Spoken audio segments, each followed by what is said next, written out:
What conservatives get wrong with Social Security, and it's bad politics because if you can't win politically, you can't change policy. And they just it's mind-boggling how bad this is, and it's disappointing, frankly, because again, Social Security is relied on heavily by many people, and as such, it's good politics to tell people that Social Security is going to be there for them. But I don't care. I guess I'm a liberal. Okay, whatever. Just look at my YouTube video history. You'll see Mark Dice, Paul Joseph Watson, Anomaly, Styx Hexhammer. I'm definitely far left, that's for sure. All right, anyway, so what we're going to do, we're going to compare two things in this video. So what we're going to compare is we're going to look at single Susie. She's 25 years old. We're going to have her making $300,000 a year. All right, and actually, let's have her making $300,000 a year. Yeah. Yeah, I don't want to do that because that'll make sense here. I'm going to have her making the cap, which is basically 160. And I'll show you here in just a second. So we're going to have her making the cap, which is 160. And we're going to compare her with Social Security and her without Social Security. All right, and just instead of using Social Security, she's just putting it into her individual retirement account, or 401k essentially. And we're going to see how it shakes out. Now, I'm not comparing in terms of percentage of probability of success. That's not what we're looking for. I just want to show you where conservatives just screw this up, man. It's bad. And hopefully you don't make this mistake if you're conservative, because it does lead to bad politics. And you can't change policy unless you win politics. I hate to say it. It's just a fact, Jack. All right, so what we're going to do is we're going to start first and foremost with single Susan. All right, and here, let me share with first and foremost, actually. What are you doing, buddy? Hold on just a second. What? If anyone wants to go outside, he's... Oh, what do you got over there, Bubs? Hold on just a second. Go get it. All right, he's chasing ghosts. All right, so what we're going to do, here's a video from Learn Liberty, which I like. I'm a fan of Learn Liberty. More libertarian focus, whatnot, but I'm a big fan. So, and they're bashing Robert Reich, who I love. I love that they're bashing Robert Reich here, but who says the super rich are killing Social Security. And that's just idiotic. But, because Robert Reich is just not a smart guy. He's an idiot. But unfortunately, Learn Liberty, they screw this up royally. I'm like, dude, they screw this up royally. They basically have this lady right here, or this guy, whatever. I call her Single Susie, who's 25 years old, and they're saying she makes $300,000 a year of income. And basically what Learn Liberty is saying, that she's going to actually get more, she pays more tax into the system than what she gets out. And it's just fundamentally not true. And I'll prove it to you in a few minutes. But mind-boggling. So literally, Learn Liberty says Single Susie is going to work for 40 years, and for some reason they have her dying at 80. I don't know why that is, but be it as it may. But their argument is that Single Susie making $300,000 a year pays more tax into Social Security than she receives from the system. And it's just unequivocally incorrect. And even my man Andrew Biggs, who I'm a huge fan of over here at Wall Street Journal, agrees with me. Unfortunately, he makes a fundamental mistake here too. And it's bad. I love Andrew. I'm a huge fan. Well, he says the CBO and SSA, Social Security Administration, both find that most Americans are promised Social Security benefits and Medicare benefits substantially exceeding the taxes they'll pay in their lifetime. All right, so Andrew Biggs from the Cato Institute, AEI, American Enterprise Institute, not a left-wing group, Learn Liberty, not a left-wing group. They neither get this right. I mean, Andrew's correct. You're going to get more than you put in. Unfortunately, Learn Liberty, they don't get it correct. I literally don't understand that. But anyway, be that as it may. And Andrew's correct, but Andrew says these aren't earned benefits because you're getting more than you put in. I'm like, I'm like stunned by this. Okay, anyway, so we're going to start first and foremost. We're going to go to Single Susie here. All right, so Single Susie, initially I had her making $300,000 a year, but I don't want to do that. I want to have her making the cap, just because I already did some numbers here before I got this video. If she made $300,000 a year to go back to Learn Liberty, she would put in $629,000 of taxes in her OASI, that's Old Age Survivor Insurance, not OASDI, excuse me, but it doesn't include the Medicare. It's OASDI. She put in $629,000 of Social Security taxes, which does not include her Medicare tax, just $629,000 bucks. But she lived until she was 80. She'd make $1.73 million from that. Okay, so $1.73 million in benefits. if she lived, I don't know why they have her dying at 80 anyway, but that's just weird. You could say, well, she put all this money in and she died at 64. Then you'd be right. She didn't get anything out of it. You're just 100% right, but that'd be silly to do that. But if you want to do that, okay. I just find your argument there is cheap, and it cheapens you. Anyway, so if she lives until she's 88, which seems legitimate to me, she would get over $3 million in benefits from Social Security. Again, the taxes are inflated, as is the benefits are inflated, because we're having her pay more and more taxes the more income she makes, because that's how it works. You pay more taxes, the more income you make. I.e., if you make $160,000 this year, you make $170,000 next year, you're still paying 6.2% 6.2 for FICA, or not FICA, OASDI. So she's paying $629. She's getting at least twice that, if not 4 times that, depending on how long she lives. So the guy from Learn Liberty is just wrong. But I don't want to have her paying, but I only want to have her doing the cap. And the reason is I want to have her paying on both sides of the equation to make it even worse for her. All right. So what we're going to do here is we're going to have her make an income of $160 a year right here. Hold on a second. $160 a year. All right. And that's the cap, roughly. It's not exact. I mean, it doesn't matter. We're going to get her having an annual increase of 3% a year. All right. Then we're going to say her Social Security benefit will be whatever the software calculates it. And they'll calculate it pretty good because we have 40 years of work history here. And then we're not going to have her put any money away into any retirement accounts. We're just we're basically living off our income. We're spending down everything we got. That's what we're doing. Now, if anyone wants to come back inside, because he's a knucklehead and he can't make up his mind. Does he want to go inside or come outside, everybody? No one knows. Which way does the ball bounce? Which way is the cookie crumble, Finnegan? Nobody knows. You want to give me a kiss? Want to say hi to everybody? Finny, give me a kiss. Come here. Kiss. No? Okay. Okay. Good times. My dog is well, and there's Papa. All right, now, come here, baby. All right, so we got her. So let's go now. I want to show you something. So now what we're going to do, we got rid of her expenses. Hold on just one sec. We're going to go right here. All right, and we'll come back to this here in just a second. So now what we're going to do is go to retirement, and we're going to see what kind of, I'll take my hat off. And this doesn't matter, to propose, and it doesn't matter. And this, because we're just comparing two things here. So we're going to see her income inflows right there. All right, we're going to see her taxes. We're going to click on taxes. We're going to go to FICA, and then we're going to go to her total Social Security tax. $629,000 for $160. Remember, I had her making $300,000 before, and she still only paid $629,000. So she pays $629,000 for making the cap. That's just a fact. All right. Now here's her Medicare tax is $167,000. So for the first guy, Learn Liberty to be right, that means she would make less Social Security than she put in, and she simply does not. It's silly. I don't know why this guy said that. Then we're going to go to income flows. We're going to go to, I got to make her have a Social Security. I thought I did. See, she makes the exact same amount of money. Remember I said she's going to make, if she lived until she's 88 years old, she's going to make $3.098 million, regardless if she had $300,000 a year of income or $160,000. If she was going to pay $629,000 of taxes and make $3.089 million, right? That's $300,000 and $160,000, doesn't matter. So inherently, she made 4 times, if she lived to 88, she made 4 times what she put in. That's just a fact. So Andrew's right. Andrew said she didn't earn that money because she made that money. And I'm going to share with you why that's just a silly thing to say in here in just a second. If she only lived to 80, she still made more than twice what she put in. So the Learn Liberty guy, I don't know what he's talking about. He's wrong. All right. So now what we want, I mean, you can see it right there, right there. All right. And then I just want to go to expenses. Let's go to Medicare. All right. So look, healthcare right here. When she hits Medicare, right here, when she's 65 years old, it's going to cost her $50,000 a year in 40 years, when now it's about $12,000 a year because of 5.5% inflation amount, because that's what I use for Medicare. It's going to cost her $2 million. That's just for Medicare Part B, Part D, and the supplemental policy and whatnot. But she's still paying FICA taxes right now for Medicare, or tax. Hold on a second. Tax payment right there. She's still paying right here, $167,000 plus additional Medicare tax. So again, she's paying over $1 million in Medicare taxes and premiums and all that. Will she get out $1 million? We don't know. I guarantee, though, a significant majority don't.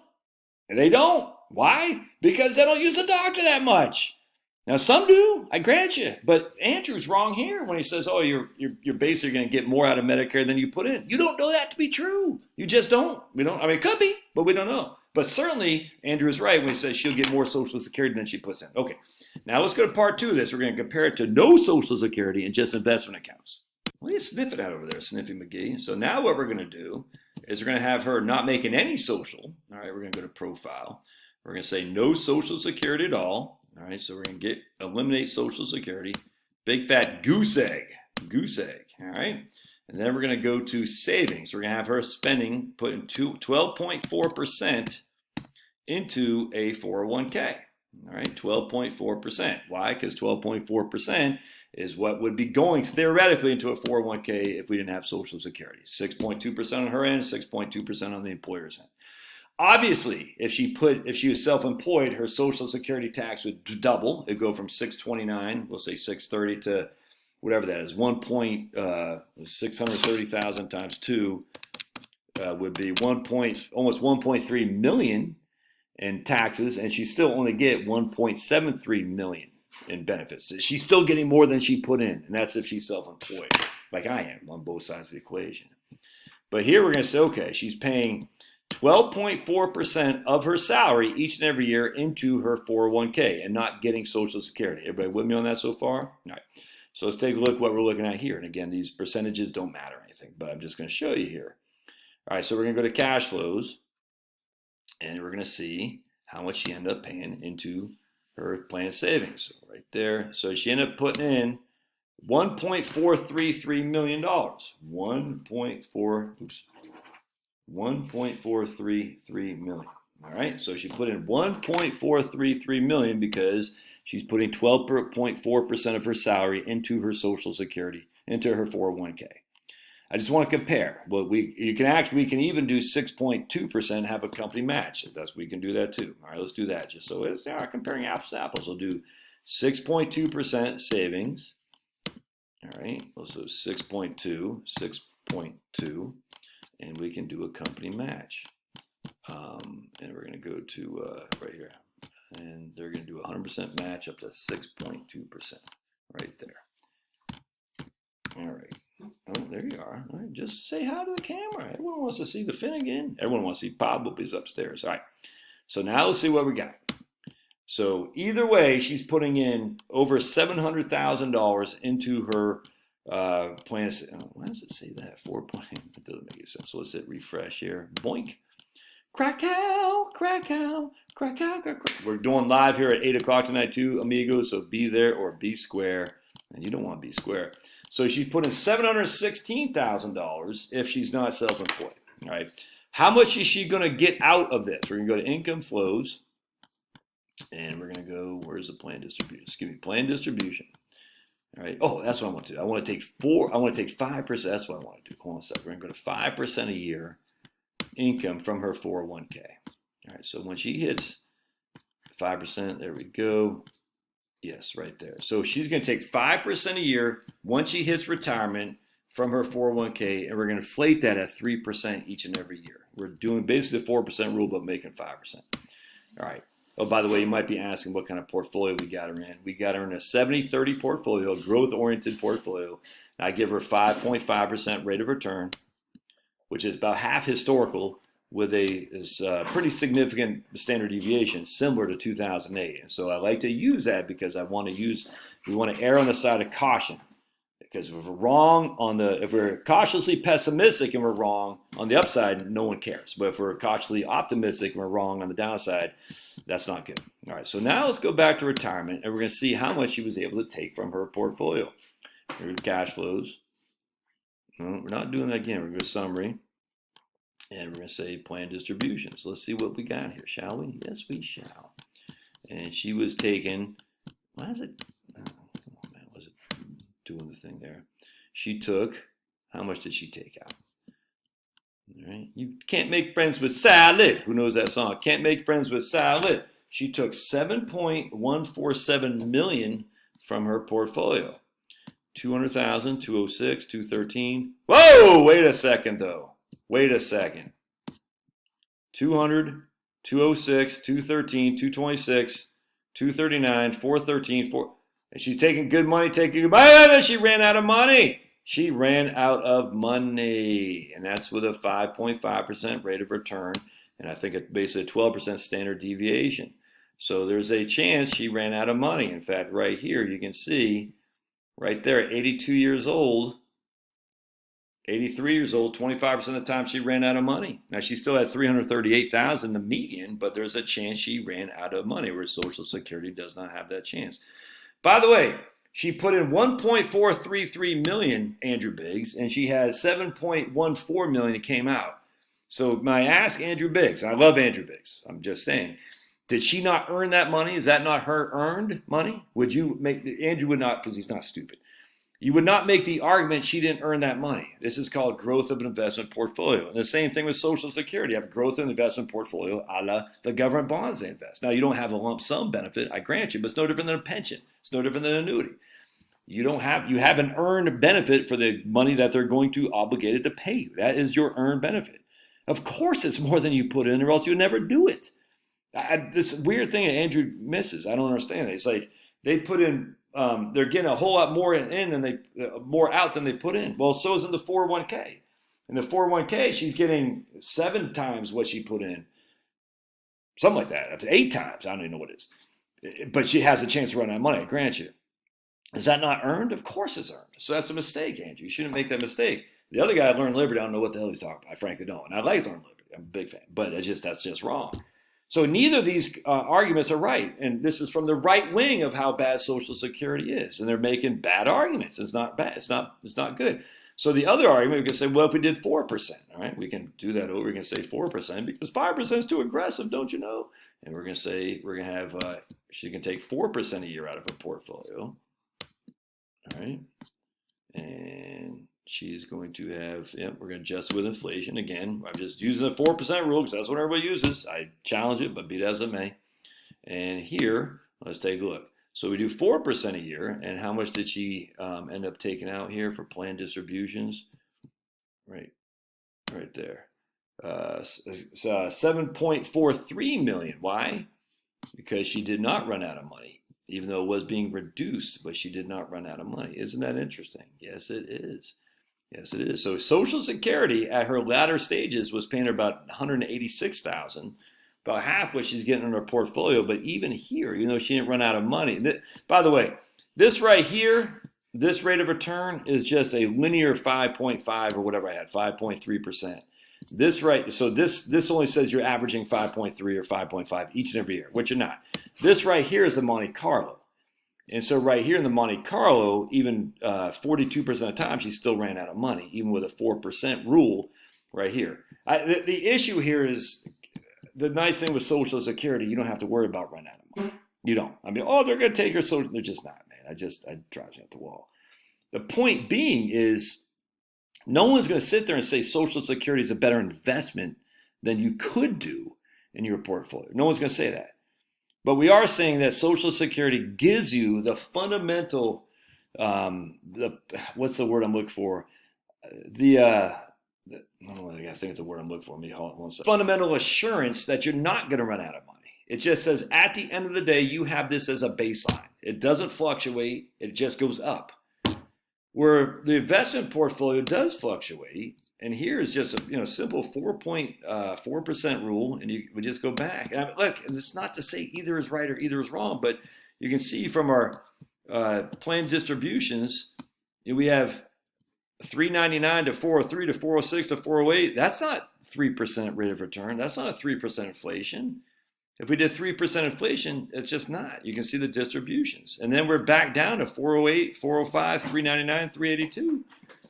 And I mean, anyway, look, I guess I'm the defender of Social Security and big government. I don't understand it. So you can't use this logically. You can't use these arguments to say, hey, and by the way, I only had her putting in over here. Let me just refresh this again. I don't know why it's double doing that. It's weird. On here, I only had her putting in on savings when she had 401k right there. Oops, I did it. I hit refresh. I meant to hit the other thing. Hang tight, everybody. I only had her saving $716,000. If she was self-employed, let me just show you. It's going to be the same thing, except she's going to be saving twice that amount, 12.4. And if we didn't have Social Security, well, guess what, guys? Oops. Oh, I got to go here. 0, 0. If we didn't have Social Security, well, your company would save for you. Really? Do you know that to be true? Your company give you a bigger salary. Really? What does the company exist? It doesn't exist to make you profitable. It exists to make the company profitable. Anyway, so you can see here, if we did planned savings, she'd save twice at 1.3, and she's not getting any more from her portfolio because it's all going to the same bucket of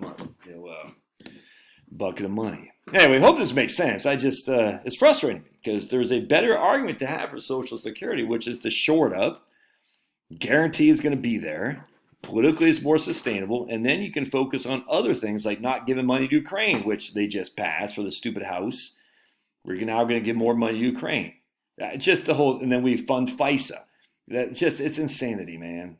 It's insanity, and that's why I said in my earlier video, the Republican Party can kiss my butt. It's just Trump, and that's it. I'm sick of them. They're not conservative. They're not. They're big government spenders. That's all there is to it. There is no money for Ukraine, and yet they find a way to find it, and yet they're going to still want to freaking cut back. They don't want to cut back your Social Security, but they act like Nikki Haley does. And it's just fundamentally, it's just wrong. And these guys suck. The Democrats are even worse, I grant you. But it's just, I'm not a Democrat. And I will never be one. But I'm not a Republican after this next election. I'll tell you that right now. And until the Republicans wise up, I would recommend you not be one either. All right. God bless. I'll be your thoughts. Again, we'll be going live here in about 2.5 hours. See ya.